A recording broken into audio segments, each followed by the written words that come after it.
I don't think Modi will feel comfortable as a prime minister of this kind of a coalition. So it's not going to be easy to pass bills. So that's all wishful thinking. What it's called cannibalization. The danger of falling between two stools.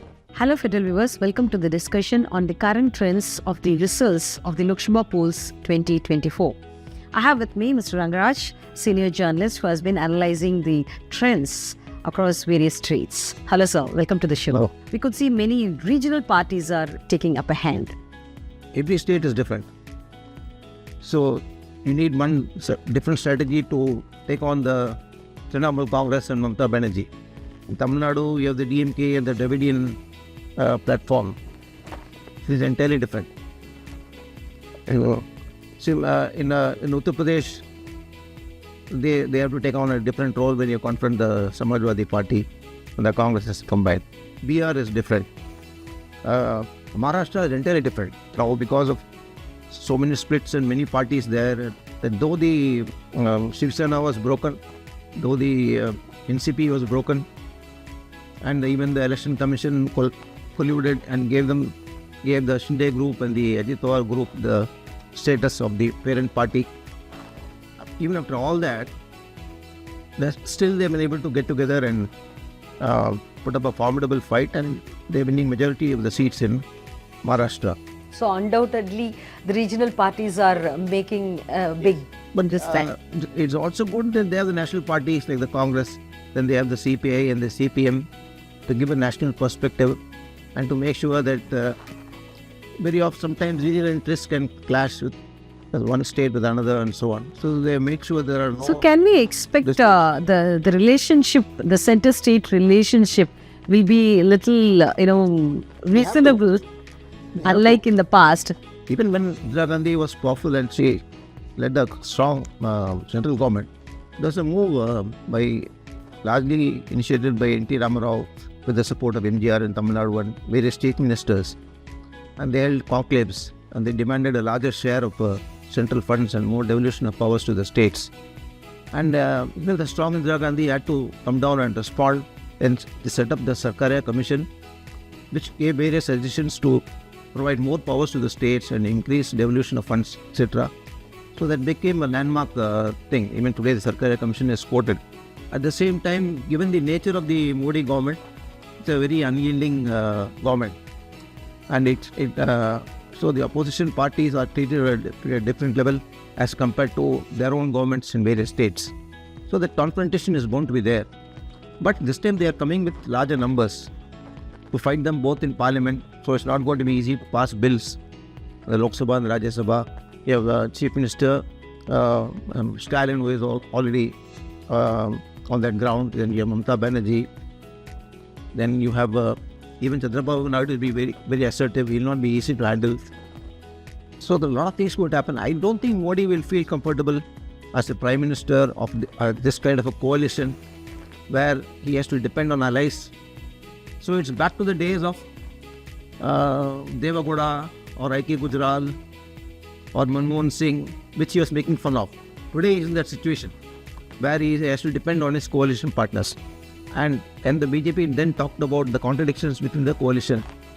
Now it is the turn of the opposition to give back, pay him back the same coin in the same way. So he's going to get a lot of pressure in parliament and outside.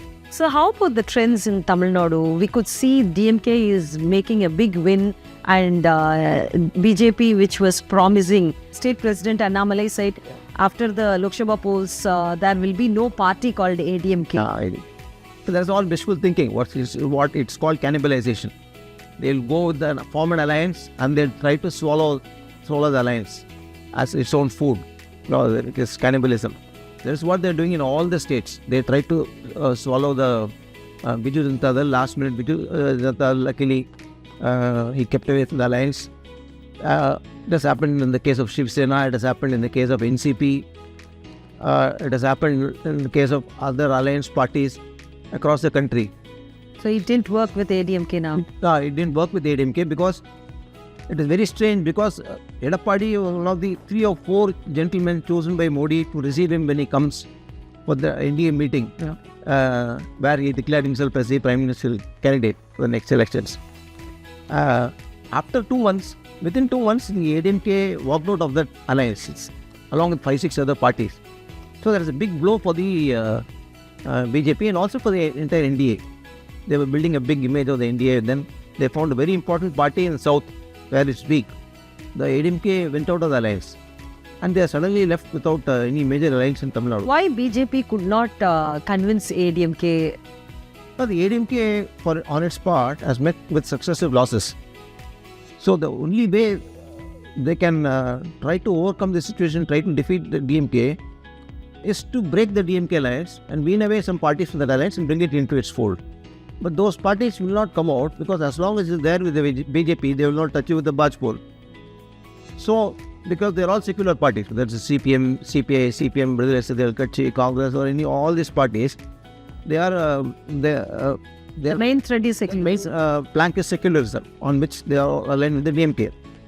And as long as ADMK is with the BJP, they will not come anywhere near. So he has to break the alliance with the BJP and then keeps his... But even after coming out of that alliance, as the trends suggest now, we could not see ADMK leading anywhere. Actually, in many places, they got poor votes than BJP. Why is it so? That is because they're not trusted. See, the ADMK is in the danger of falling between two stools. They're neither really anti-BJP in all its actions, nor are they pro-BJP. So, no one is quite sure what they stand for. In Parliament, very often they have cooperated with the BJP in passing several bills. And so there is this talk that they are having an indirect alliance with the BJP, which the ADMK could not counter, because it has a very soft attack on BJP. It has never said a word against Modi, which is true. So because of this, the ADMK has not been able to carry the conviction with the DMK allies and also with the people.